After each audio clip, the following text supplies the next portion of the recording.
Okay, well, lovely to see you all here at this Pacific Peace Network webinar, and a big welcome to this webinar asking the question, why is the Pacific being prepared for war? My name's Annette Brownlee. I am one of the founders of the Pacific Peace Network and also a chair of the chairperson of the Independent and Peaceful Australia Network, through which we're Zooming this webinar. So the Pacific Peace Network is now in it's about 5 years ago, I think, that we started this network, aiming to have people from around the Pacific share their stories and develop a strong voice for peace, for nuclear disarmament, for Indigenous rights, for women's rights throughout the Pacific. And I think we've kept that motion going with our focus on both RIMPAC happening right now in the waters of Hawaii, and the Talisman Sabre exercise, which is of a similar size, held in Australia. And last year, we had a very successful Pacific Peace Network peace conference here in Brisbane, where I come to you from. We have a couple of the speakers that were at that conference and spoke, which was Naek, Flores, as well as Arama, Rata. So it was a great conference. I come to you at this meeting from the lands of the unceded lands of the Turrbal and Jagera people, a people for Australian Aboriginal and Torres Strait Islanders who share the longest living culture in humanity, 60,000 years of continual culture in this country that we call Australia. Today, we will hear from peace activists from across the Pacific, and hear their stories and concerns about the arms race underway in the Pacific. And Liz Ramoswell from Aotearoa will take the Q&A after we've heard from all the speakers. So have your questions ready in the chat, and Liz will pick up on those during that time. So before we start, I just thought I'd share with you just a little bit of the Pacific Elders' Voice that was published recently. And I think it says something about the feeling across the Pacific. They say, the Pacific Elders' Voice expresses grave concerns about the recently announced AUKUS partnership presented as deepening of long-standing diplomatic, security and defence cooperation to meet the challenges of the future. However, AUKUS signals greater militarisation by joining Australia to the networks of the United States bases in the Northern Pacific, and is triggering an arms race, bringing war much closer to home. Not only does this go against the spirit of the Blue Pacific narrative, agreed to by all the Forum member countries last year, it also demonstrates a complete lack of recognition of the climate change security threat that has been embodied in the BOE and other declarations by Pacific Island leaders. And as RIMPAC is underway and the Australian air exercise, Pitch Black, that Justin will talk about, commences today, I'm sure we all share those concerns. Our first speaker today is Emelani Kaisa. Emelani is a lecturer in Pacific Studies at Victoria University of Wellington in Aotearoa.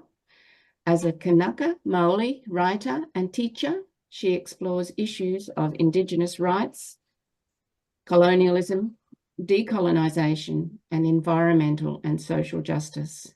Welcome, Emelani. Ke aloha nui a kākou, aloha.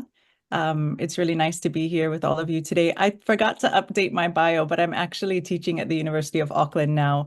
And so, yeah, I just wanted to acknowledge that I'm currently based in Tamaki Makaurau, but I'm Kanaka Maoli, I'm Hawaiian from Hawaii, and I come from Waimea on the Big Island. And I've been asked to come and speak a little bit about RIMPAC, which is currently happening in Hawaii. And I'm gonna kind of assume that people here perhaps have some knowledge of it. So I'm gonna kind of do a very brief overview of RIMPAC 2024. and then get into some of the other issues related to RIMPAC, of course, and militarism in the Pacific that our people are dealing with right now. So RIMPAC, of course, is the International Biennial Maritime War Exercises, war games that happen in Hawaii. RIMPAC 2024 includes 29 nations. Very importantly, this year, including, as in past years, including in, nations like Indonesia and Israel, which are, of course, these genocidal regimes conducting or carrying out genocides right now in places like West Papua and Palestine. Very importantly, also includes countries that spoke out against Israel's genocide, but are now playing war with the IDF, countries like Brazil and Peru. This year, 2024, RIMPAC includes 150 aircraft, 40 surface ships, 3 submarines, and over 25,000 personnel, and they will be in Hawaii until the 2nd of August. So that's just a brief overview of RIMPAC 2024, but what I thought I would do today, when I speak about RIMPAC, I often speak about it as an event that is symbolic of a much larger structure. And for those of us who are living in heavily militarized places, we know that although these exercises happen every other year, that the struggle continues after, before, and in the in-between. And so something that's happening right now on the ground that I thought I would bring attention to is a movement to end the US military's or the US Army's leases on thousands of acres of land in Hawaii. So if you've been following some of the movements in Hawaii, you would have seen that this past week, people were gathering on the island of Oahu to testify, to speak out against the renewal of these leases. So to give you some background, currently the US military has about 6,000, they're leasing about 6,300 acres of land on the island of Oahu in the areas of Kahuku, Puamoho, and Makua Valley. And they're currently leasing over 20,000 acres at Pohakuloa, which is on the island that I come from, the island of Hawaii.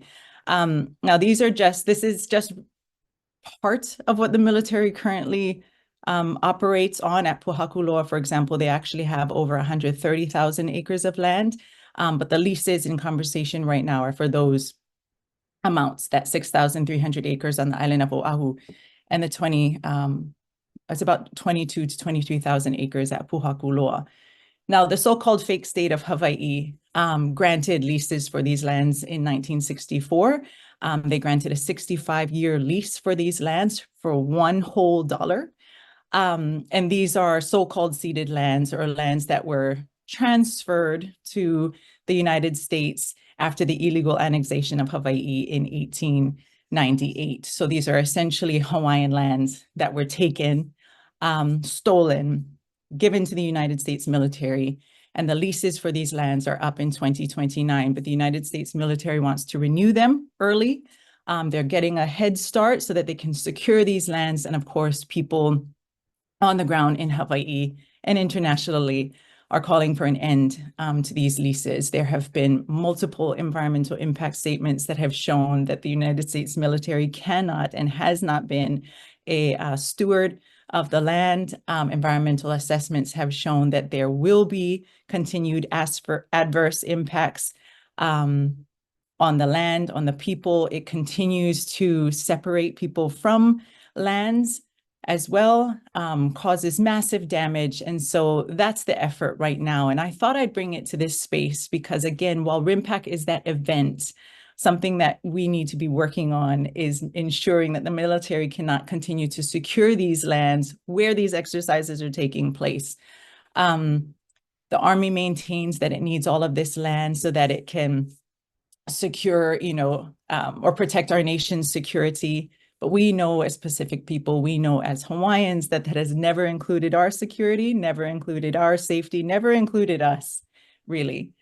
So I know I've only got a brief little section of time here, so I thought I would just end with the other night I was watching some of the testimonies coming out of the island of Oahu, and there was a woman there who spoke about Makua Valley and spoke about the fact that she has grandparents buried in Makua and can't even visit her grandparents who are buried in Makua because the military has kicked them out of there, has kept them out of there, has locked them out of there. She talked about the fact that Hawaiians are being priced out of our homes, that nobody can afford to live in Hawaii anymore, and yet the military paid $1 for these 65-year leases. She talked about the fact that she would go to school and you know, the military would be bombing the land and they'd be walking to school and they'd have ash falling on their heads. And she just recounted all of these memories. And I watched testimony after testimony of people talking about the pain of militarism, the realities that we have to live with every single day. And I thought I'd bring that to this space because, again, while RIMPAC is the event, the struggle continues after, before, and in between. And what all of these exercises and everything that we're talking about today, you know, when we think about that question, why is the Pacific being prepared for war? It was never our war. It never will be our war, but we're caught in the in-between. And so what we're doing on the ground is trying to shake that structure, dismantle that structure of militarism in Hawaii and the Pacific, so that we can free our people, free our island, free our region, and know that demilitarization in the region is going to have impacts everywhere, including all the way to Palestine, of course. Yeah, that's basically all I wanted to say. Just bring attention to those leases, bring attention to the work that happens around this event, while also, of course, calling for an end to RIMPAC. Thank you very much, Shemalani.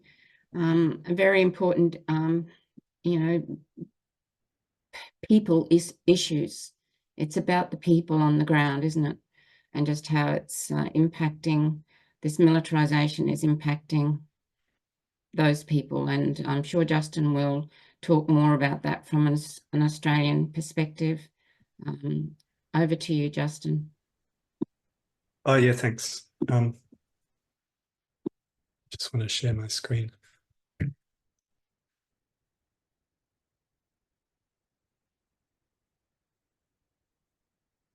Funny, I did it before, I can't now. Anyway, hey, I'm Justin. I'm joining from Darwin, which is a small city on the north coast of Australia.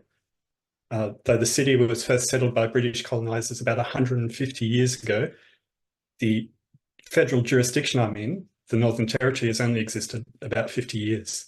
Of course, Indigenous Australians cared for this place long before Britain itself was populated. I'm on Larrakia land, and as we address the challenge of unlearning the error of war, I want to be mindful that colonisation is an ongoing process and there's a lot of unfinished business. And I offer my respects to any Indigenous people with us today.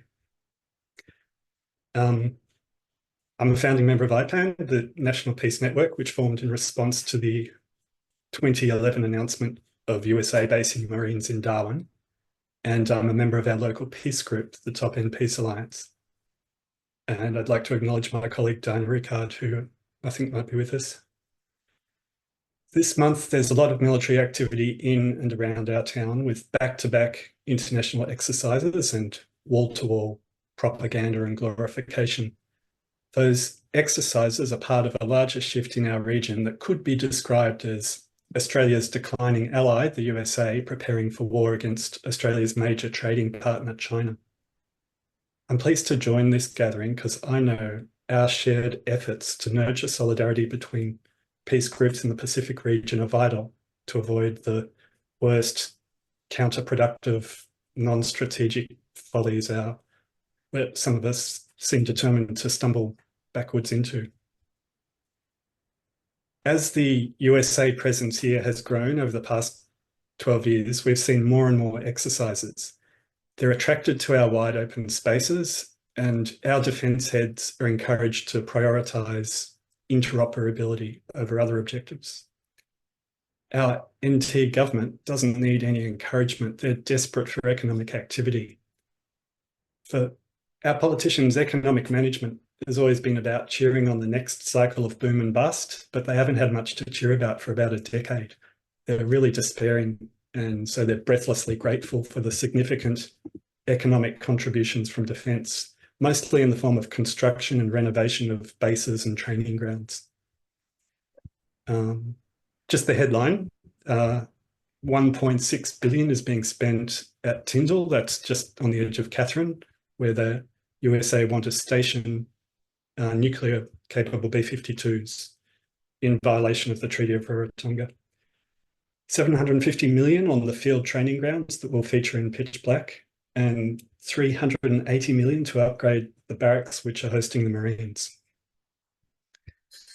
An obvious local impact of the increased exercises is noise. And I know that last century, people in Darwin negotiated, well, not an agreement, but at least a shared understanding of expectations about operating hours, prior notification, lines of communication, to manage the very real harm from the noise that the RAF base right in the middle of Darwin imposes on the suburbs immediately under the defence flight paths. They called it a fly good neighbourly policy, but that's all out the window now. Now they have rolling exercises. The old channels of notification are ignored. Sometimes they tell us they were so excited they had to start early, or they're having so much fun they kept going. Or they'll announce an exercise after it started, or maybe not at all. When I hear the noise overhead, it upsets me because what it means to me, but I'm lucky. They don't pitch over my house. My windows don't shake. I don't have to abandon conversations like my mate Julie, who lives not far from the RAF base. In the past month of military activity to and from the base, she's recorded excessive flight noise. She tells me, we have the Ospreys flying low over our house and the jets also, certainly impacting my mental health and amenity. I measured one jet today at 100 decibels during takeoff, and that wasn't the worst. For people like Julie, those exercises are more than a disturbance. Anyone trying to work or study from home has to find another option. Those most impacted by noise endure levels that exceed the threshold for physical pain. Mainstream modern health advice recognises physiological harm from infrasound at levels we can measure in Darwin.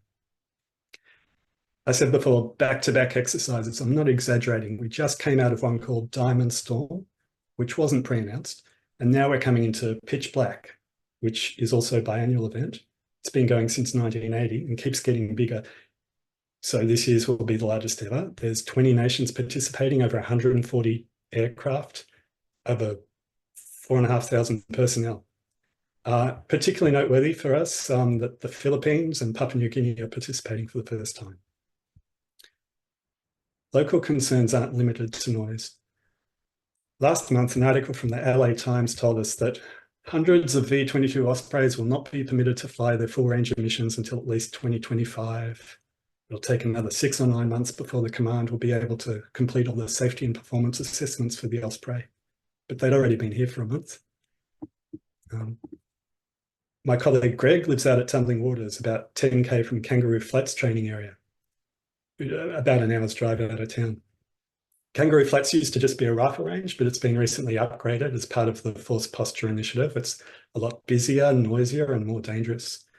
Greg is ex-RAF, he used to be in the Air Force. He's spoken with senior ADF officials about the low-flying Ospreys and other military aircraft in his rural area for several years. He tells me he accepts that the ADF have to carry out training exercises in defence of Australia, but they should be carried out under strict safety and noise regulations. We're also concerned about contamination from operations at the Force Posture facilities around the top end and how this affects people and native wildlife. The risk of leaks from the USA military fuel tanks at East Arm, as close as physically possible to the harbour, are a case in point. We know that poor environmental planning at USA military installations around the world is a recurrent theme. Groundwater contamination here would be catastrophic. I might cut myself off there. I've got heaps to share, but I want to be respectful of our other speakers. In summary, these exercises present real local harm and great global risk. Thanks for tuning in. Please share any questions or comments in the chat. Yeah, it's great, great overview, Justin, of just what's happening in the top end of Australia, which has been really intensively upgraded with, in particular, United States military capability. And I'm sure we'll have more discussion as in the latter half of this webinar on, particularly on the storage of that aircraft fuel at East Arm, and how that has the connections between what has happened in Hawaii with their fuel depots. So, and our next speaker, I'm going to pass on to is Koohan Pak Manda. And Koohan grew up in post-war Korea and on the US colony of Guahan, and is now based on the Big Island of Hawaii. She is a board member of the Global Network Against Weapons and Nuclear Power in Space, and formerly served as campaign director of the Asia Pacific program at the International Forum on Globalization. Welcome, Koohan. Thank you, Annette. I am the big blue globe that is our beautiful, wonderful blue continent of the Pacific. Thank you also to the Independent and Peaceful Australia Network for organizing this webinar of supreme importance. 2 weeks ago, when the Australian President, Anthony Albanese, stood up to the US by pressuring for the return of Julian Assange, the world watched in admiration. We just don't see that anymore. More often than not, countries feel compelled to choose sides, be it Team USA or Team China, or suffer the consequences of sanctions. It was a rare and refreshing moment for a US ally to prioritize the life of its own countrymen over the demands of its geopolitical master. So coincidentally, the very same day that Assange returned home to a proud Australia, the US held the most shameful debate in its history. The so-called leader of the free world had been fully exposed as an unqualified sham.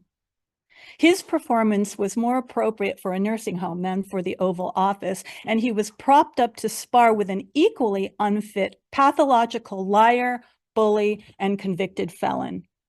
This scandalous scenario is a perfect metaphor for the collapsed state of the US, economically, morally, socially, and culturally collapsed. The curtain has been pulled back, like in that movie, The Wizard of Oz, and the world saw the truth. Oz, the great and powerful, can barely finish his sentences. The contrast between this singular demonstration of valor on the part of Australia versus the enfeebled confusion of the so-called most powerful nation on earth was stark that day. We are at a time of reckoning. It's time for more so-called allies to question the supremacy of the US, like Australia did when Albanese insisted on the return of Assange. China, which is the largest trading partner to nearly every country in the region, considers these war exercises taking place now, like RIMPAC and Exercise Pitch Black, to be provocations. And why wouldn't they? They're practically right on their doorstep, and they're choreographed to explicitly recreate war with China. So what in God's name is the US thinking? We Americans are already fighting wars on two fronts, in Ukraine and Israel. And here they've been rubbing sticks together for a very long time to set the Asia Pacific on fire. I guess they're going for the Triple Crown, right? World War III on three fronts. So that is precisely why the US has been collapsing from the inside like a fallen souffle. All our money goes straight to the shareholders of Lockheed Martin, Raytheon, NVIDIA, Boeing, Rocket Lab, Google, Amazon, Oracle, General Dynamics, and et cetera, ad nauseum.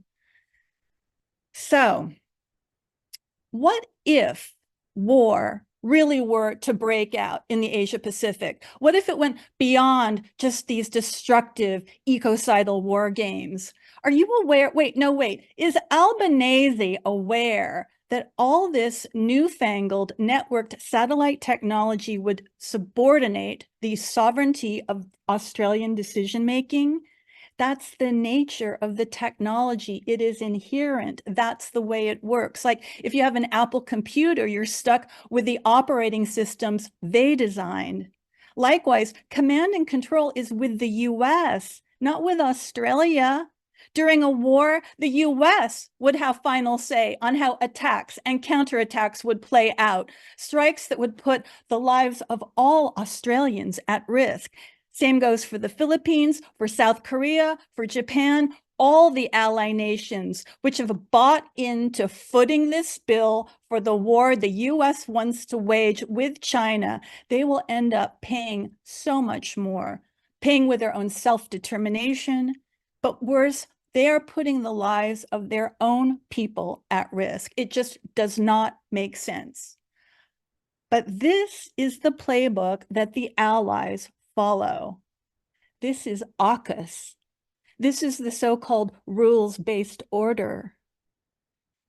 When war doesn't take place, the war exercises enable the weapons industry to perpetually sell bombs and rake in profit. RIMPAC is going on right now on multiple Hawaiian islands and in an area of surrounding ocean that is 1 million square miles in size. That's about the size of the nation of India. That's our ocean. That's the people's ocean. That's the ocean of all the creatures in the sea. And exercise Pitch Black 24 is also getting underway in Australia with 140 aircraft from 21 nations. You know, it coincides with current discoveries that literally hundreds of new species have been discovered off the coast of New Zealand, 5 kilometers deep.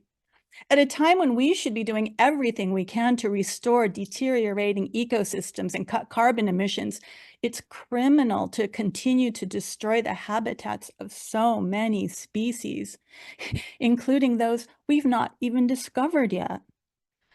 I got to tell you, I'm not sure that any nation would want to follow the US agenda if they saw what our country looks like on the inside. The US has morphed into dystopian landscapes of poverty, homelessness, rampant crime, substance abuse, and a collapse of social services. Oh, by the way, did you hear yesterday's news about Colin Bettles from Australia? He's a high-powered CEO that used to be, that's friends with the former prime minister. He was attacked 5 days ago, just a few blocks from his hotel in San Francisco. Nobody knew where he was. He was finally located yesterday by the Australian government in an induced coma in a public hospital. No one knows what happened to him, but his eye socket is shattered and his wallet is gone. In San Francisco's ritzy Union Square, shops, restaurants, and cafes are all boarded up because of the looting and crime. Garbage is strewn all over the streets. Fentanyl addiction is rampant in both rural and urban areas alike, and so are the deaths from it. Healthcare, unaffordable. Depression and suicide rates in young people across the country are skyrocketing because they see no future. We are in a serious, unprecedented depression crisis. I'm horrified to watch my country crumble, knowing that the money that could have gone, our tax money that could have gone to education, healthcare, fixing collapsing infrastructure, or cleaning up all the toxic industrial waste sites, is instead going to bombing Gaza, going to bombing Russia, and bombing the Pacific. It's happening right now on the island where I live, on the Big Island. And, you know, this stuff, it's year round, not only during RIMPAC, they also drop over 51,000 bombs a year on the tiny, exquisite island of Farallon de Medinitza, which is a stopping point for numerous migratory birds, and also part of the Northern Mariana Islands, the place where Assange got the final sign-off on his freedom before heading home.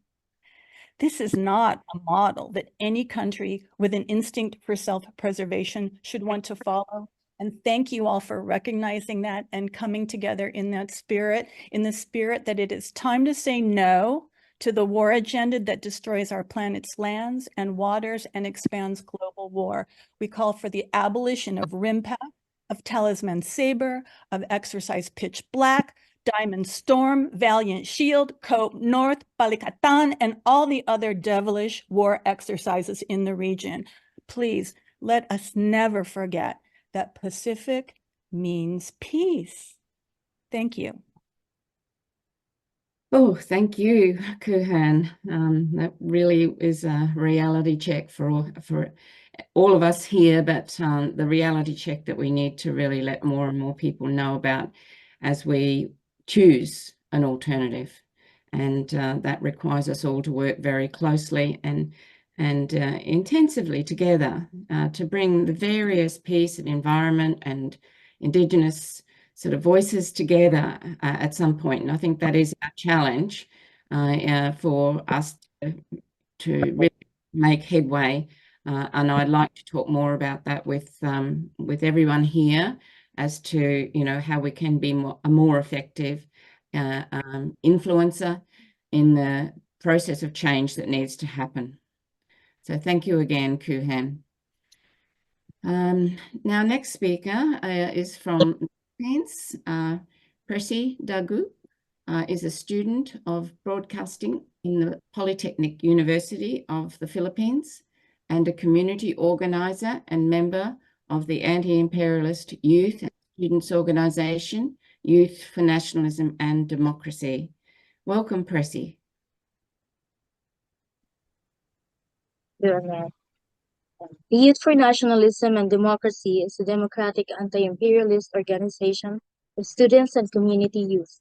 We thank you for this opportunity to share our views and stand on why the Pacific is being prepared for war. Just last Monday, July 8, the Philippines and Japan, both U.S. allies, signed a Reciprocal Access Agreement, or RAA. This will provide for both countries' military forces to come to each other's territory for war exercises and for other related purposes. It also provides for Japan to sell military equipment to the Philippines to modernize its armed forces. This RAA is another link in the chain of security and defense agreements the Philippines has entered into. Just 2 months before the Japan-PH RAA was the U.S.-led and baptized Squad, a regional security and defense bloc, to counter China's aggressiveness in the Asia-Pacific region. Squad is composed of the U.S., Japan, Australia, and the Philippines. Just a month before of the birth of Squad was the U.S.-Japan-Philippines Summit in Washington, D.C., USA, that led to the formation of a trilateral security cooperation of the three countries. Thus, in only 3 months from April, the Philippines has signed 3 strategic agreements to prepare and rehearse for war. All these are prodded by the U.S. Other than this, the Philippines has other defense and security pacts with the U.S. and Australia. These are Philippines-Australia Status of Visiting Forces Agreement in 2007, the Philippines-Australia Comprehensive Security Partnership in 2023, the US-PH Mutual Defense Treaty in 1951, the US-PH Visiting Forces Agreement, or the VFA, in 1999, and Enhanced Defense Cooperation Agreement, or EDCA, signed in 2014 and affirmed for indefinite extension last February 2022. Also being worked out since 2022 is the US-Australia-Philippines Security Triad. But though without any formal agreement yet, there has been an increasing security and defense cooperation of the three countries as in joint naval patrols in the South China Sea or West Philippine Sea. Of all these agreements, the Philippines entered into the US-PH Enhanced Defense Cooperation Agreement, or EDCA, and the increasing joint war exercises being held in the country annually that are militarizing the whole archipelago and urging the Filipinos to be ready for war against US enemy, China. The heightened tension in the West Philippine Sea began last year when 4 more Philippine military facilities or camps were added to the list of agreed locations for or EDCA sites for basing of U.S. military forces, troops, weapons, and war equipment.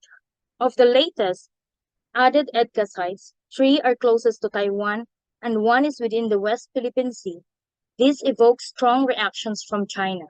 There are now 9 EDCA sites, or technically, U.S. military bases in the Philippines, excluding the supposedly closed Subic Naval Base in Zambales and Clark Air Base in Pampanga, which are being actively used by U.S. military forces, especially during war exercises in the Philippines. Not among the listed EDCA sites is Camp Navarro in Zamboanga City, where 100 soldiers of the U.S. Special Forces Command are stationed on rotational bases. These U.S. military bases and the increasing joint war exercises, especially the yearly Balikatan exercise, which last year saw the participation as observers of 14 nations and the participation of US, France, Australia, and the host Philippines. Before Balikatan 2024 was the US-Philippines Salaknib beginning April 2024.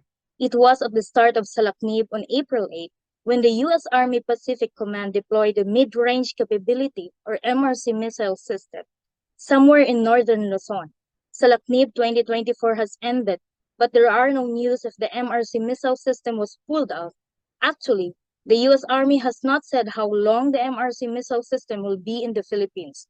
This first ever deployment of US Army's MRC is seen by many as a calculated strategic move by the US to strengthen its footprint and assert its influence in the Indo-Pacific region. Russia's ambassador to US, Anatoly Antonov, lambasted this as another step by Washington towards escalating military confrontation in the Asia-Pacific. Such action by the US is another powerful blow to strategic stability, the ambassador added.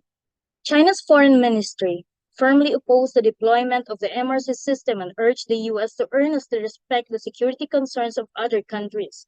China's defense ministry called it a dangerous move that will seriously threaten the security of regional countries and undermine regional peace and security. The MRC missile system can fire the Tomahawk land attack missile, a maneuverable cruise missile with a range of 1,600 kilometers or 1,000 miles. According to the Center for Strategic and International Studies, such range can reach China's installations and vessels in the South China Sea, in southern China mainland, and in the Taiwan Strait. These are just among the highlights of the increasing militarization by the US of the Philippines and the West Philippine Sea. The US has since 2010 identified China as its de facto enemy. But China is not the enemy of the Philippines. But we are being dragged by the US into its conflict with China. On the other hand, we also condemn China's stubborn assertions of its sovereignty over parts of the Philippines' exclusive economic zone in the West Philippine Sea. It is not only unreasonable, but ridiculous. China's nine-dash line claim over 90% of South China Sea on the basis of a long ago history, which cannot hold since the emergence of genuine nation states. But it's the US which is the real and principal warmonger and war maker since the end of World War II. It is the only country that has 800 military bases worldwide. Most of these are in Asia-Pacific or Indo-Pacific region. By all indications, the Philippines is not only being set up as one of the launch pads for US war designs. Our country is being prodded by the US to be the starter or trigger for its war with China. Let us unite against war and for peace. Let us resist US war schemes and US dragging the whole of the Pacific into its war. Okay. Thank you, Precy. And the Philippines, along with all of the other countries surrounding the east coast of China, all of those bases, all of the people in those countries are who is at risk. And, you know, people throughout the Pacific know the history of war from the Second World War and the atomic tests onwards. You know, it's in the psyche of people who live throughout the Pacific. And I'm sure the Pacific Elders' voice reflects that as well. So thank you for sharing all that information. We'll now move on to Sunghee Choi, another at-risk part of the Pacific region being prepared for a US war against China. Welcome, Sunghee. And Sunghee Choi lives in Gangjeong village, Jeju. She has been joining the anti-Jeju Navy base struggle for the last 14 years. And she also works for demilitarization of Jeju and the international peace solidarity. Over to you, Sunghee. Thank you.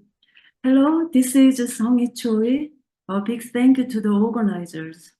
My talk today is South Korea integrated into global war alliance the views from Jeju with the resistance to war industry. Jeju is located south of the Korean Peninsula. Jeju Naval Base is a South Korean base, but under the ROK-US Mutual Defense Treaty, US warships can enter it anytime. As you can see the map, it is a United States outpost to China. Actually, the whole South Korea is. On June 7th, South Korea's RIMPAC group departed from the Jeju Naval Base to join the RIMPAC.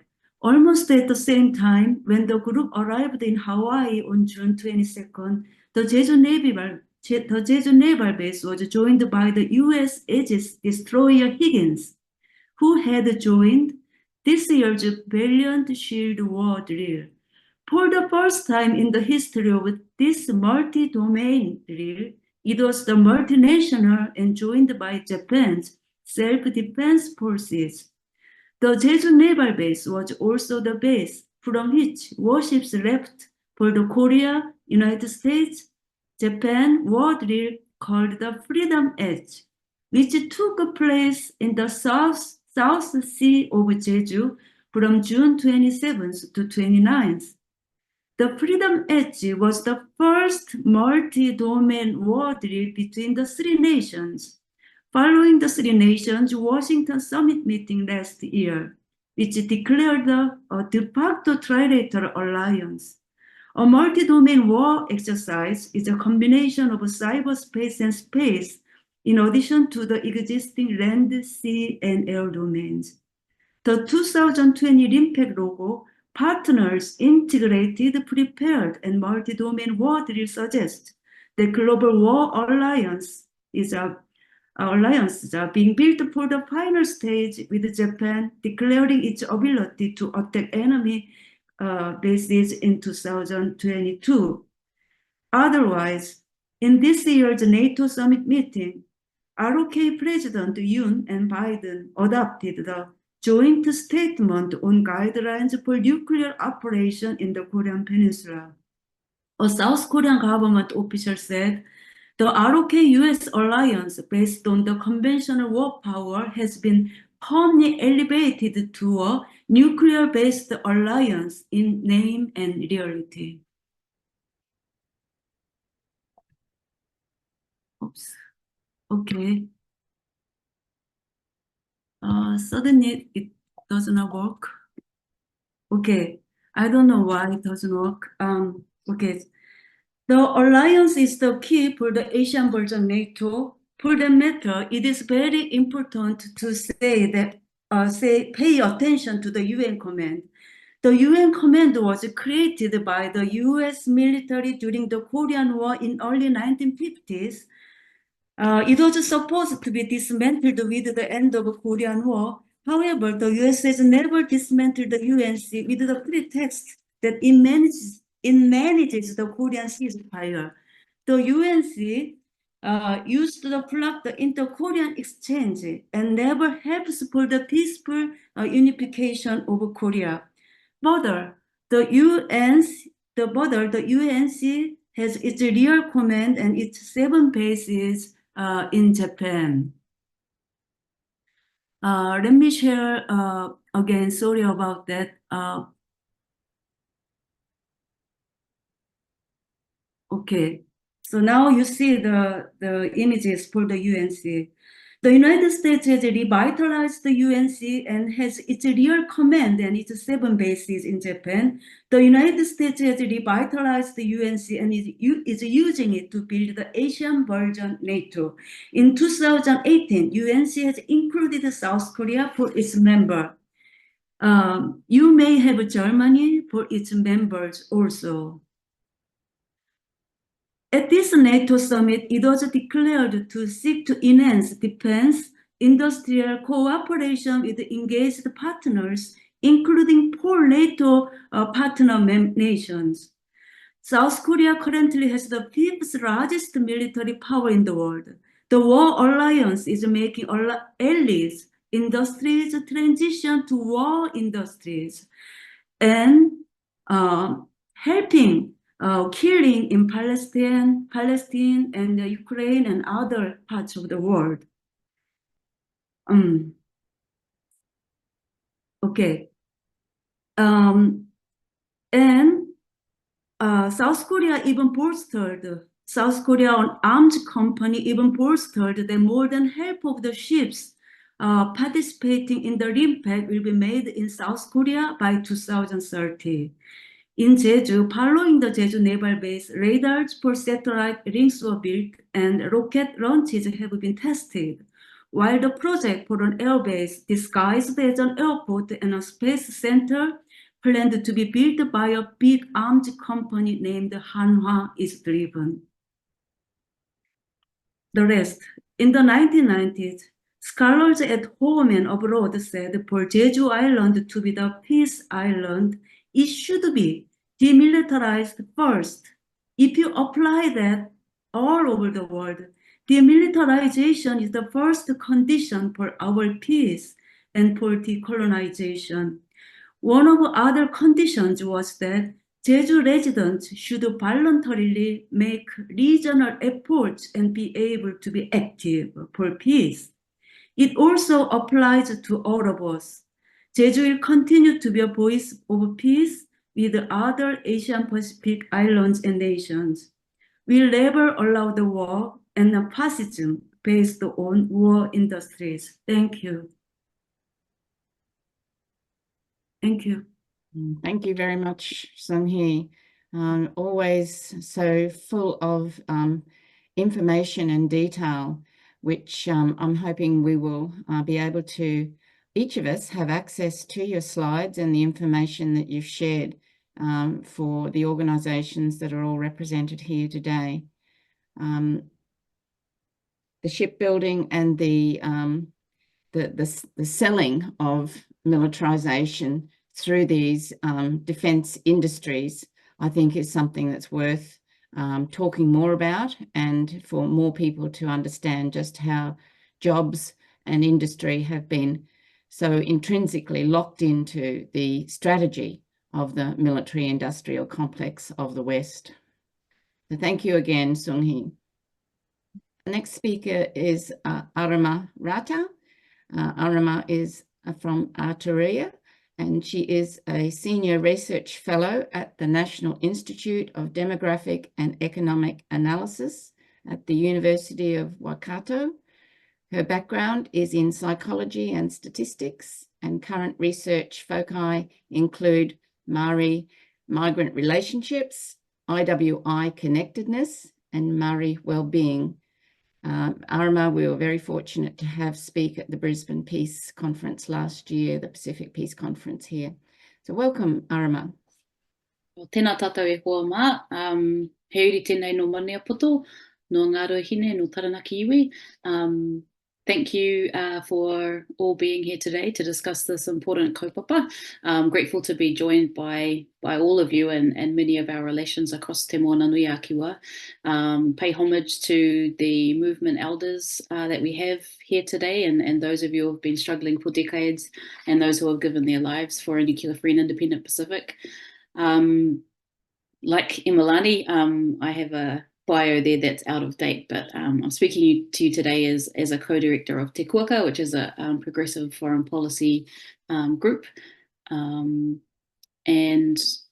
like our other panelists, just needing to really emphasize that militarism is the biggest threat facing our region currently, not only due to its impacts on human and environmental health and well-being, not only because our moana is being prepared as a theatre of war, as a staging ground in an unprovoked war on China, which would devastate our region, not only because such a war would bring us closer to the possibility of nuclear war, but also because militarism diverts resources away from where it should be invested here, and that is into averting climate disasters by achieving a just transition to a carbon neutral economy that would have to include land back in settler colonies, the liberation of our Kanaka and Papuan relatives in particular, and climate reparations to the global south. As we've heard today, the colonial Anglosphere is shoring up bilateral and multilateral military alliances across Te Moana Nui a Kiwa, the Asia Pacific, or as the US would have it, the Indo-Pacific, We know this is part of a strategy to create a false threat, to secure military alliances, and then to provoke war. As W.E.B. Du Bois stated, the cause of war is preparation for war, and that's what we're seeing happening in the Pacific at the moment. The goal here, of course, in doing this is to maintain US primacy by kneecapping their only peer competitor, China, and to control shipping lanes. Here in Aotearoa, we are horrified but unsurprised that our settler government is partaking in the RIMPAC military training exercises with the US and Israel as they actively commit genocide against Palestinian people in full view of the world. And I want to acknowledge Peace Action Pōneke, who staged a die-in at our Ministry of Defence to protest New Zealand's involvement with these war criminals in RIMPAC. We're horrified that our settler government have ramped up their involvement in operations against Yemen, who the Yemeni people, Ansar Allah, are attempting to stop the genocide, and they've stated very clearly that they'll cease their military actions when there is a ceasefire. Matika Mōparatinia and other Palestine organisers recently held a protest at the Devonport Naval Base when the announcement of New Zealand's participation in those military operations was announced. We're also disgusted that our settler government has attended the 75th anniversary of NATO, and that we have 4 joint operations with NATO focused largely around AI and other security aspects of the agreement. As people on this call in the comments have pointed out, what we're seeing is the attempt to set up a NATO of the South. And this is kind of happening by stealth, and there has been almost zero scrutiny of New Zealand participating in these NATO events from the media class. We're also appalled at the lack of action of our settler government to support Kanaki independence, because in the past they've stated their support of this process for Kanaki independence. And I wanted to draw particular attention to AUKUS as a major threat, as a betrayal of the Pacific. This anti-China nuclear military pact goes against many of our agreements. And we've seen groups like Palestinian Youth Aotearoa and Student Justice for Palestine groups here be very clear about the links between AUKUS and what is happening in Palestine, and that this would only bring us closer into these genocidal regimes. Our government likes to present these military pacts and exercises like RIMPAC as being ways to increase interoperability. But we know that what this means, as others on the call here have stated, is that we become the puppets with the US pulling the strings, or as the late Teresia Tiaiwa would have perhaps called it, we become part of this articulated limb. There has also been, somebody mentioned Rocket Lab on the call. I'm glad that you pointed that out. Unlike other parts of Te Moana Nui a Kiwa, sometimes the operations, New Zealand's military involvement with these genocidal regimes is less obvious. We have Rocket Lab operating in Aotearoa at the moment, and there has been recent criticism of the Tāwhaki National Aerospace Centre, which aims to set up a spaceport at Kaitorete Spit in the South Island.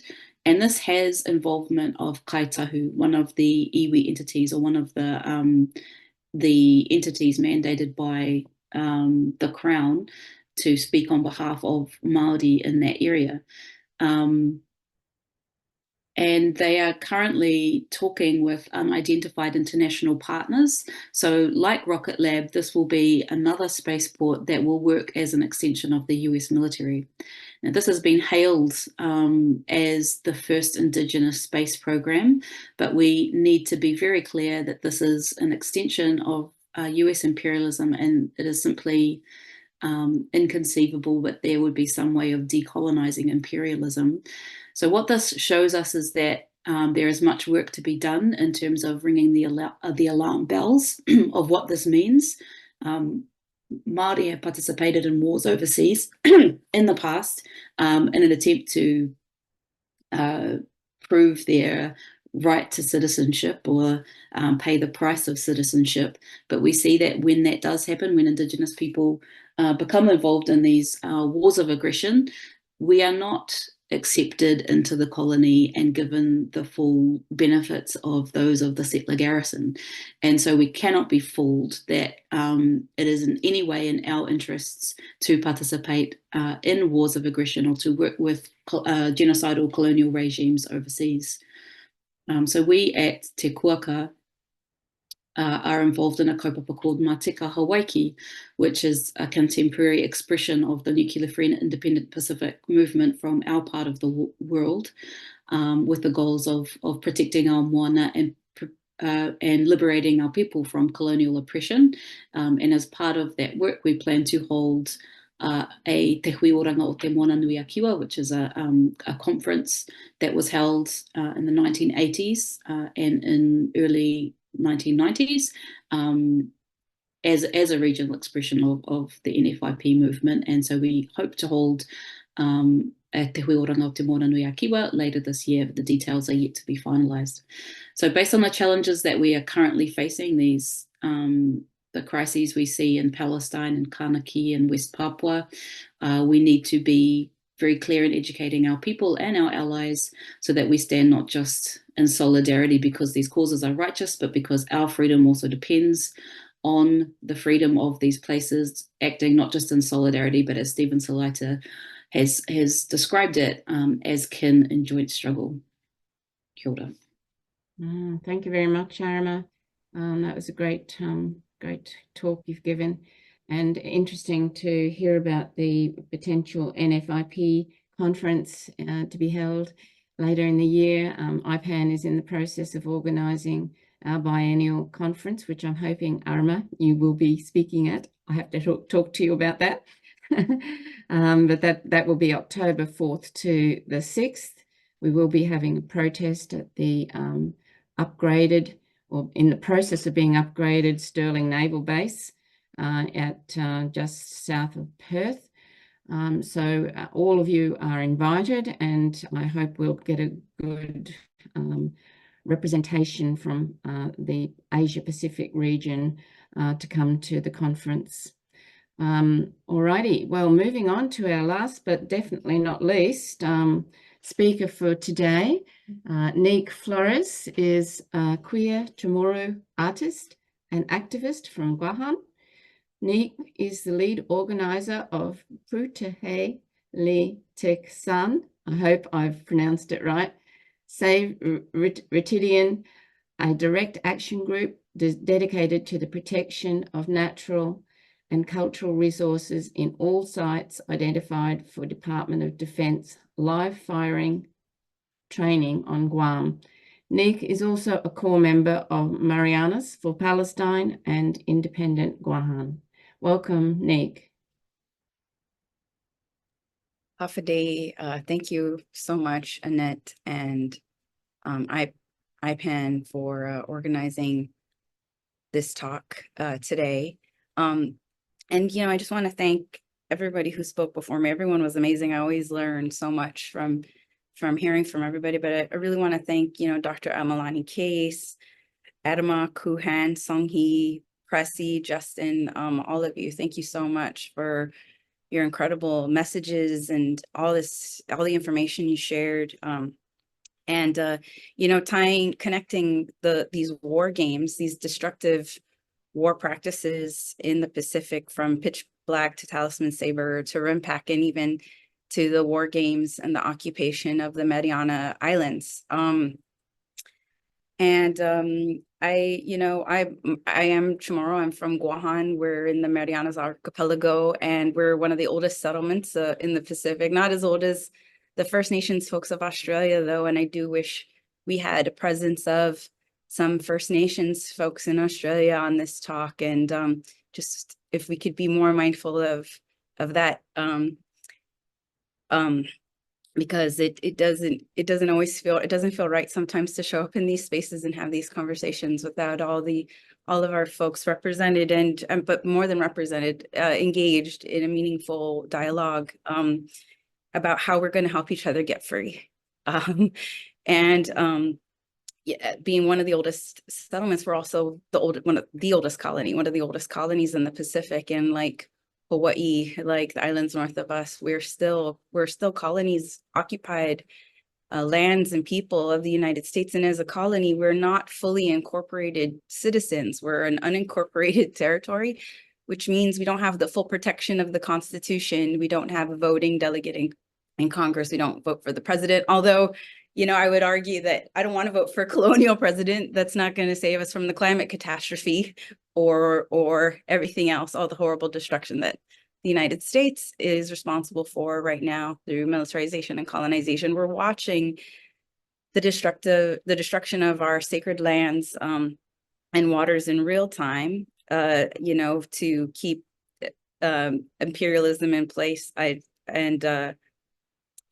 you know, I just, there's so many challenges really, that so many parallels between Guam, Guahan, Hawaii, Okinawa, the Philippines, even all the way to Puerto Rico, where, you know, our islands, our archipelagos are really these being built up as sites of war, have been sites of war. But, you know, these are wars not of our own making. We hear ourselves being described as the stomping grounds, the collateral damage, you know, and these places for the United States to be these sites of force projection, these sites of the United States to push their power into the Pacific. The United States is now saying they're a Pacific power, and it's because of occupying our islands that they're able to do so.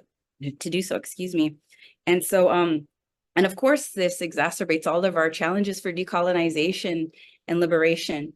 You know, and also for land back.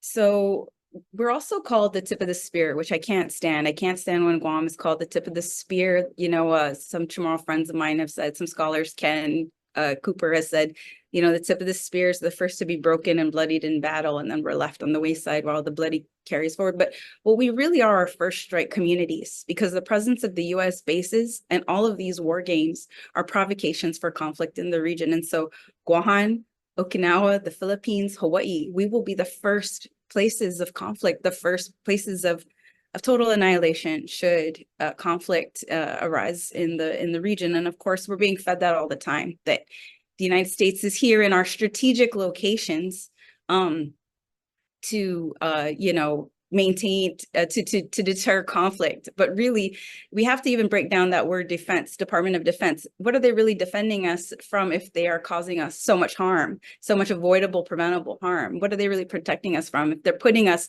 in more danger? And so, you know, of course, we are in a coercive relationship, right? There's forced loyalty, not just with us in the Marianas, but throughout the Pacific. And we really saw this come to head with the votes for the ceasefire resolutions in the United Nations, to see sovereign Pacific nations vote against, you know, the resolutions really are a reflection of United States imperialism in the Pacific, right? When a lot of those countries, if you look at like the Marshall Islands, Palau even, these are big military, and the Federated States of Micronesia, these are places in the region where the United States is building up more military power and might, because places like Yap, Palau, the islands north of us, and Tinian, these are going to be the divert places when Guam is bombed and destroyed. This is where the military is going to quickly move its assets to reestablish its position of power in this part of the world. And it's the strategic location that keeps us,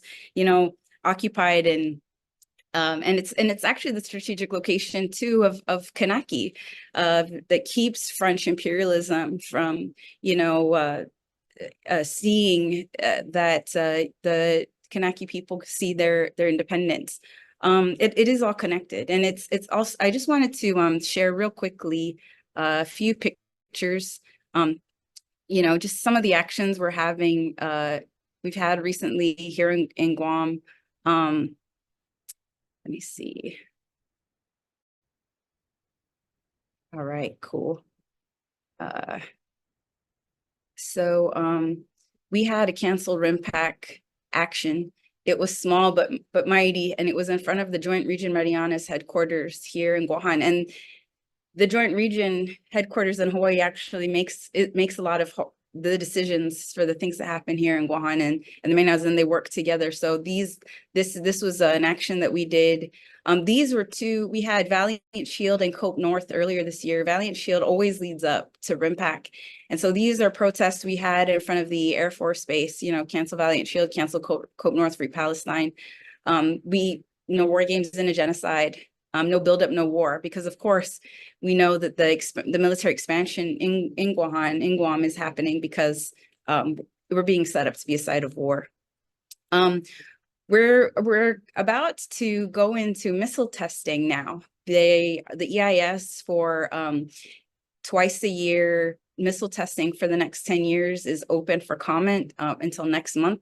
They're looking at, you know, over 20 potential sites for missile defense around the island.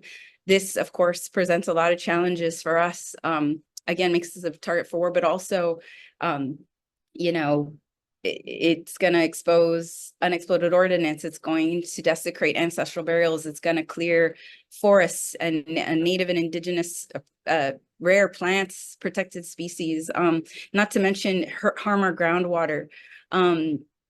They're also trying to restrict access to some private properties during the time of the missile testing. We're in the middle of developing our campaign right now to demand that there is no missile testing here in Guam.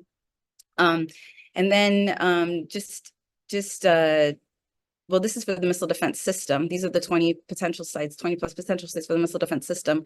And these are the missile testing areas. And so it's going to close the airspace to the north of us. And really, if you look at a map of Guam, the firing range is here, the live fire training range complex is here, and then we have open burn and open detonation here. So it's really like this whole northern area is going to be turned into a death zone. This is actually a very recent picture of open detonation at the open detonation site. Oh, and that's my timer, then I'm out of time. Yeah, we're constantly engaged in these struggles. And I did want to share a few resources in the chat. But before I do that, you know, just we really need to think about, you know, what more can we do? We do these comment campaigns, these letter writing campaigns, these protests. Sometimes we put our bodies in danger, but really, what more can we do to truly, see our liberation come to truth, come to light, come to life.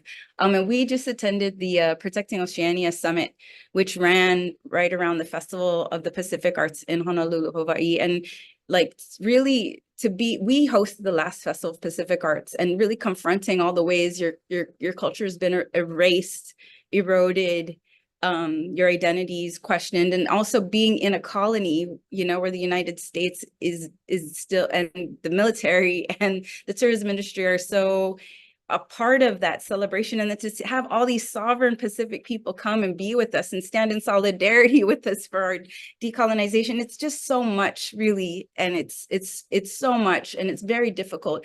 It's not just a celebration of joy and resilience and beautiful arts and culture. It's truly it has a lot of potential for these powerful conversations, but it's also very painful, truly a very painful moment when we come together as Pacific people. And so it was an honor for us to attend the Pacific, this Protecting Oceania Summit, and it brought people from all over the Pacific here in Hawaii in this time, and right before RIMPAC. And so there was a solidarity statement released, and to cancel RIMPAC, and I will share a link to Hawaii Peace and Justice's website where the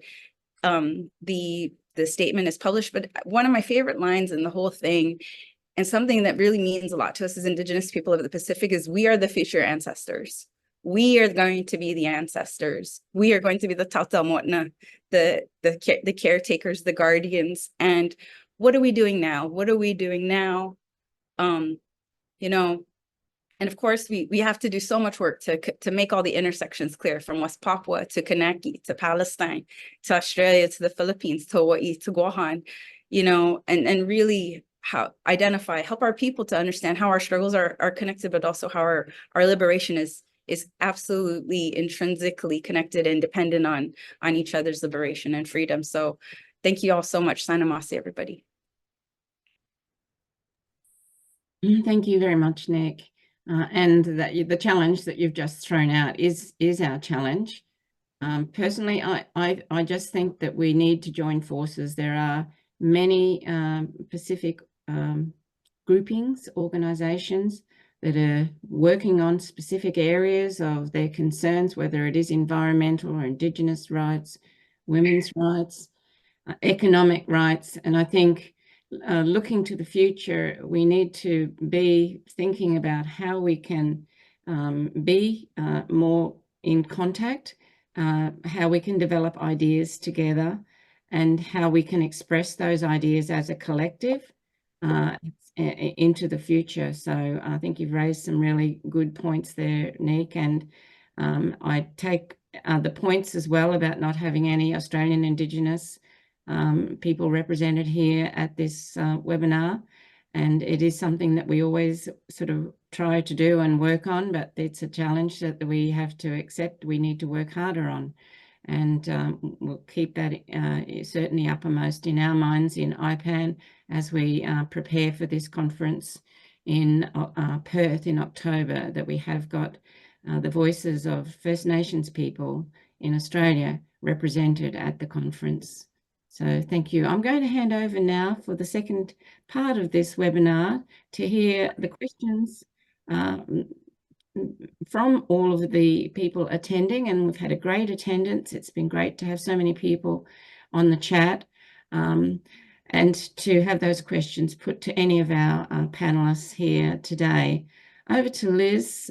Liz Remiswell is a founding member also of the Pacific Peace Network, and she is the World Beyond War coordinator in Aotearoa. So over to you, Liz. Thank you. Kia ora whānau, ngā mihi nui ki a koutou. Liz Remiswell aho, and I'm from Te Mata a Maui in Aotearoa, home of Ngāti Kaungunu. And echoing Annette, I'd like to thank all our amazing speakers today. It was, you know, it's just so heartbreaking what is going on in the Pacific Moana, the waters, and so many ways. So before I'd just like to throw, there's quite a few questions. We've only got about just under 20 minutes for panelists to answer some of those questions. So I want to ask Ross if he can show the video that Anne Wright posted in the comments regarding RIMPAC. And I'd also like to open up to any of the speakers if they would like to answer in those questions, particularly to start off with. But as well as the RIMPAC exercises, there's been a lot going on with NATO, and of course it's all connected with the NATO countries. So Anne Wright, if you're here with us, I'd just like to throw over to you if you can just say a couple of comments coordinating these concerns, please. Are you there, Anne? Yes, I'm here. I'm in Washington, D.C., and I have COVID from the No to NATO events that we had over the weekend. And the combination of NATO and what it's doing in the Pacific is certainly worrisome, with 8 out of the 29 countries participating in NATO, of the 29 participating in RIMPAC coming from NATO, and now NATO having an office in Japan. So, you know, NATO is definitely moving into the Pacific, and the conferences that we did have in Washington and the protests that we had here for the NATO countries, while not huge, were certainly important to let those countries know that we as citizens of the world are very concerned about what they're doing. And the numbers of NATO countries that are providing weapons to Israel for the genocide of Palestinians in Gaza and in the West Bank is just horrific. And so that was another one of the aspects of our comments to the NATO countries. that video is actually 7 minutes long, and it has way too much militarism in it. It's a video that shows all the ships that are there, but if you want to show maybe 30 seconds of it, that's probably going to be enough, because it gets, I mean, it's important to see the types of ships that are there, and for audiences when you're having a conference, to see how big these things are, how expensive it is to run them, and how dangerous they are. And they are only a small portion of the naval armadas that are out in the Pacific, and particularly the Western Pacific, that are running into all, I mean, they're very dangerous because you never know what mishaps may happen.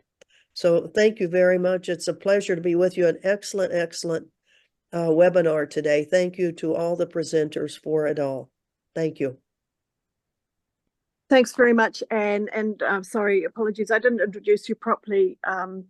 Anne is a former colonel in the US Army, and she's also a former diplomat who resigned when the Iraq War broke out, promulgated by the US. So maybe we won't show that video. It's 7 minutes. Have a look at it. It's probably quite depressing, but some of the questions, there's very interesting questions here. You'll see them in the chat. And I just wonder, there's the issue of the Kanaki people that is going on at the moment. Is there anyone on the panel who would like to address those questions regarding solidarity in Kanaki? Please speak up from the panel if you would like to talk to, if you have any insights for our webinar today, please.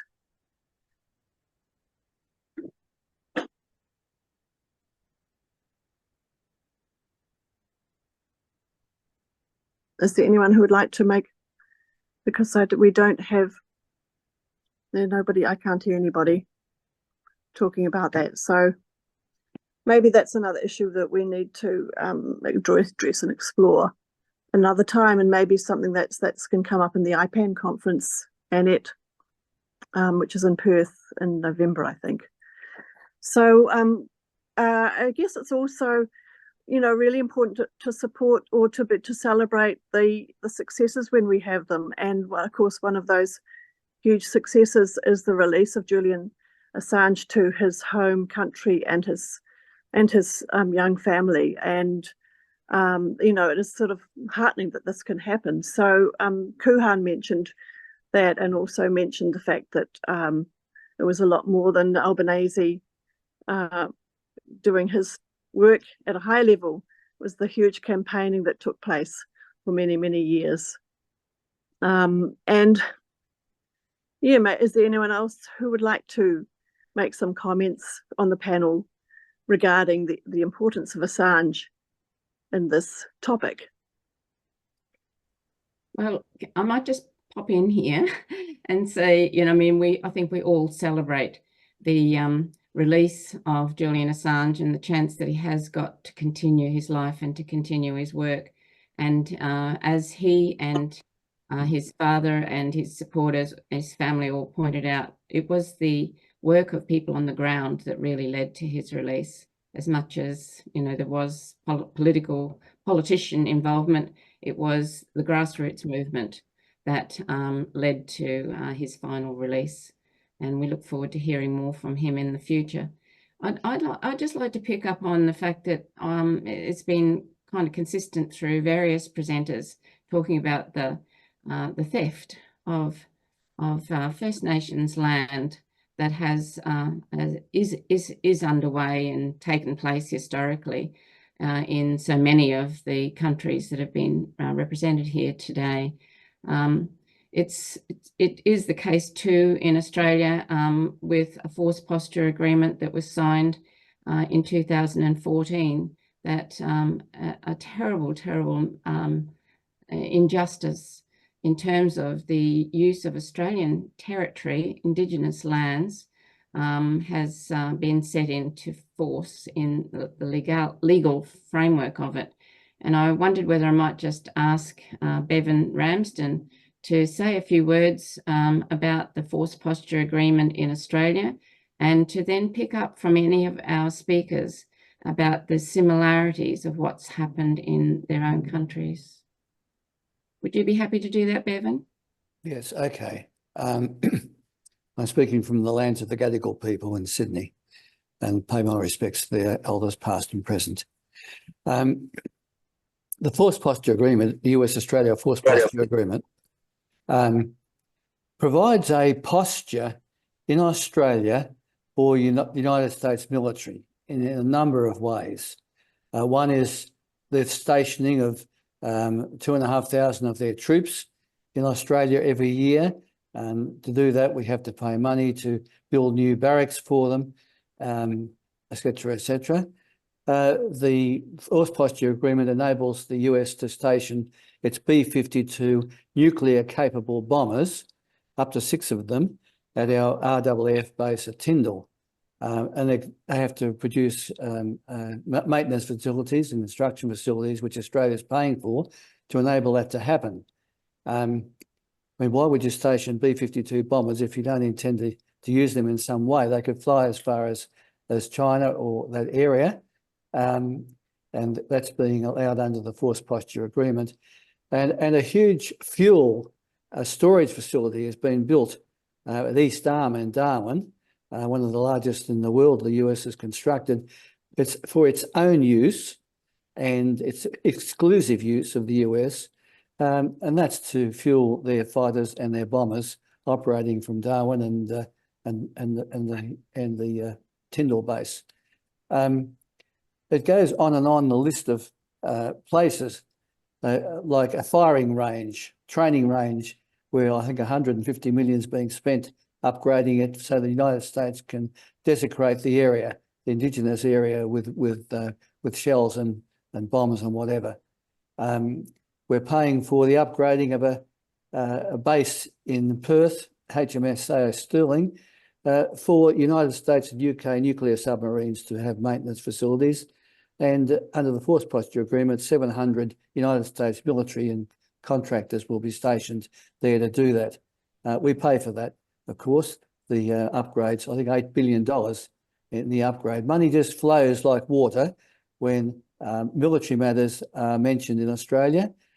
We've got a serious housing crisis, huge crisis in our country, and as well as in the health and education areas.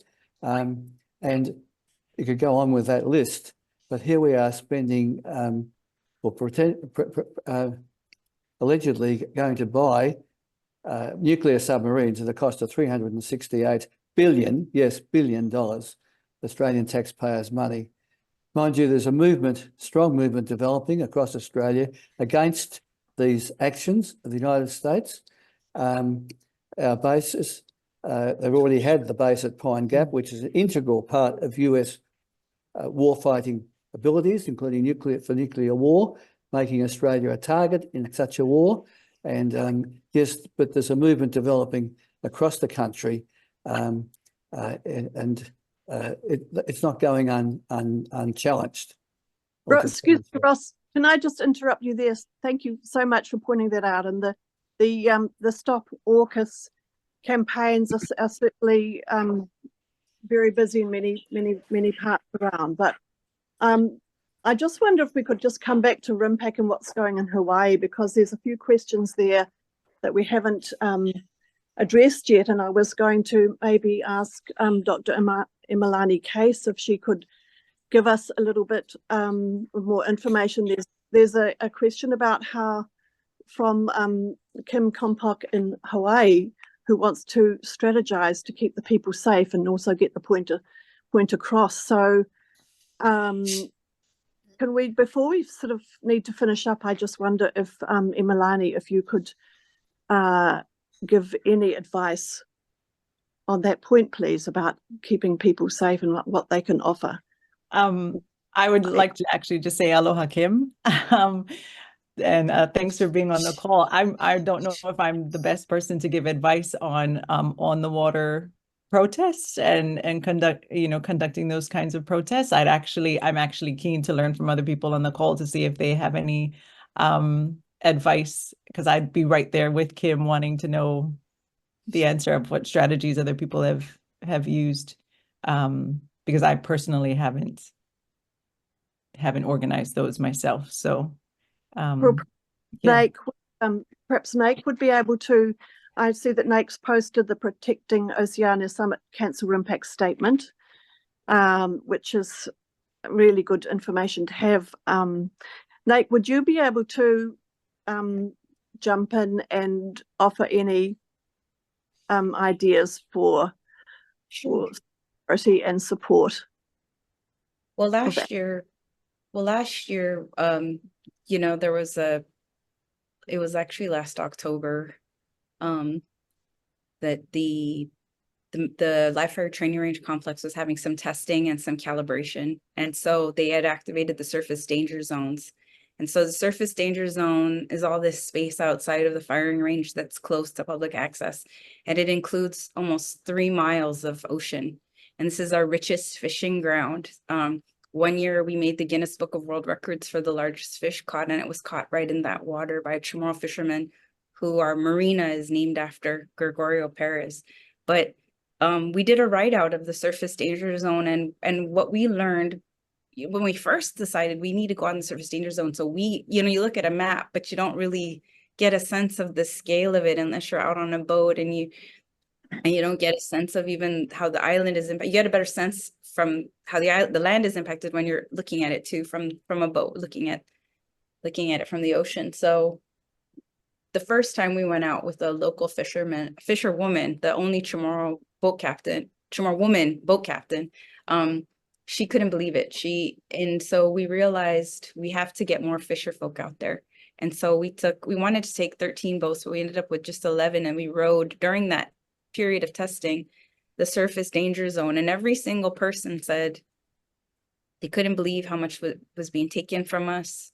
These are all some of their best fishing grounds.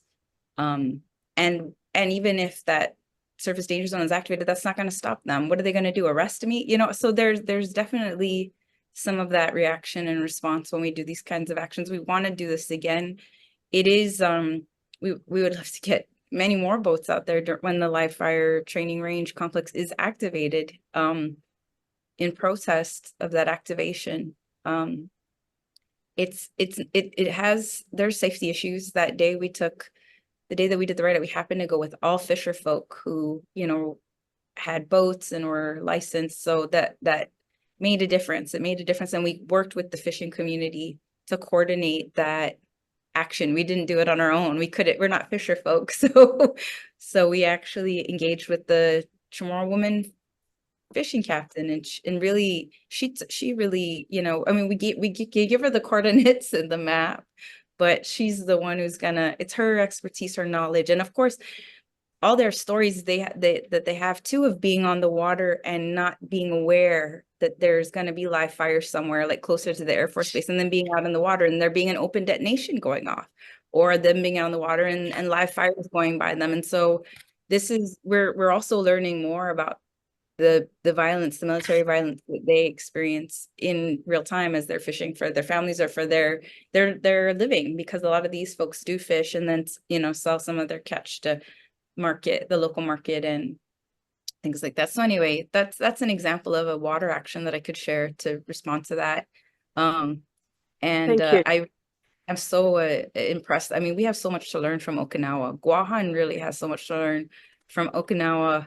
That long resistance there, the water actions there, the women there are amazing. Generations now of activism. How Okinawans get thousands of people out on the streets and many people out in boats. That's what we aspire to and we hope for, and to build our resistance, to build the voice of opposition, to be that loud and that visible and that powerful. And also Hawaii, we learn so much when we look at Hawaii too.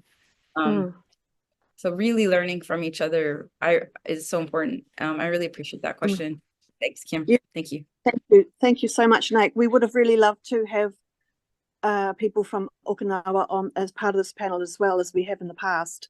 But there's time constraints, and also I'd like to recognise the people from Jeju who are, I think they are every single day, and I see that Kai is here, and but unfortunately we're kind of running out of time now, and so before we say goodbye, I'd like to thank every one of you for taking your time to come along today and listen and share, and thank you for sharing this on your social medias and so on. And I really like to especially acknowledge Annette, who's led this webinar, and during actually a very, very tough time of life. I hope, Annette, you won't mind me saying that you lost your husband recently, and it's been a great loss and a great sadness. And, you know, we all have these personal challenges in our lives, and we need to keep the work going as well at the same time. But there's a couple of things. So before we go, Annette and Cora, if you'd like to say something about the conferences coming up. And just to finish off, thank you again so much for every single panelist for your brilliant information sharing. And we look forward to working together again in the future. Thank you. So hand over to Cora. Are you there, Cora? Yes, thank you, Liz and Annette. You know, it has been a pleasure for International He's the Peace lady from Bureau IPB. to be able to support this this webinar, and it's really very impressive attendance today. I have Cora, pasted, can you just say your name and background, please? Corazon Fabros. I am currently the co-president of the International Peace Bureau.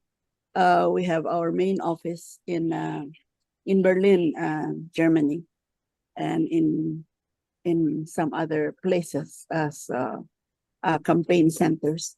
Anyway, just want to say that I posted the link for the upcoming webinar on July 17, which is going to be on global NATO, somehow related to what we're talking about today.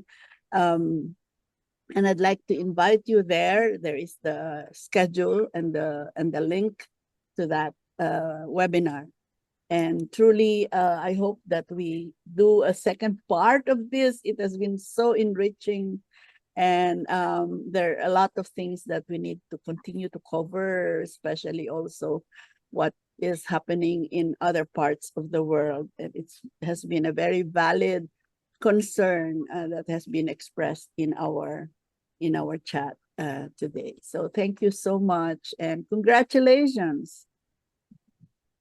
Thank you so much, Cora. And I'd just also like to tautoko the commentators, the people, the importance of involving, you know, working in partnership with Indigenous whānau, particularly in Australia, while recognising that those people are often under tremendous pressure and have so many demands on their time and so many things to deal with. So it's quite a challenge and a balance to do it respectfully and appropriately. Annette, would you like to have the final word and just talk about what's coming up? And I'll just say goodbye. Ka kite, ngā mihi nui ki a koutou. Have a lovely rest of your weekend, everybody. Over to you, Annette. Thank you so much. Well, thank you, Liz. And it has been great to hear so many people's voices and situations. I think I've talked a bit about the IPAN conference, and I noticed that Ross has just put the link, the registration link there for this conference, which we've titled Sleepwalking into War, which I think really does reflect or explain just how the broader population just really has switched off the you know, the everyday challenges financially and life has kind of enabled people to switch off, as well as the narrative of the state and the media, who seem to have total control over what people think about. So I hope people can think about coming to the conference. It will be a hybrid conference as well, so you can join online when we set that all up. But I'd also just like to hear at some stage whether it now is right, Arama, about the conference that you're planning in Aotearoa. I'd love to come. I hope it fits in with timing. Would you like to just share a few words about that and how it relates to the anti-AUKUS campaign? Thank you. Yeah, so for the last few years, we've been doing some work holding intergenerational kōrero between those who are active in NFIP in the 80s and 90s with younger generations today. So we're holding this conference, and it's really focused on our local Māori and Pasifika youth to get them engaged with this organising so that, you know, we can have these fresh voices coming through instead of grey-haired people like me. And yeah, so we've got a few invitations that have gone out to some organisers, including organisers for Kanaki Liberation and West Papuan Liberation. And yeah, so we'll be hosting them at the end of October, but the details haven't really been finalised yet, but we'll be sharing that out, I think, in the next few weeks. Well, that's wonderful.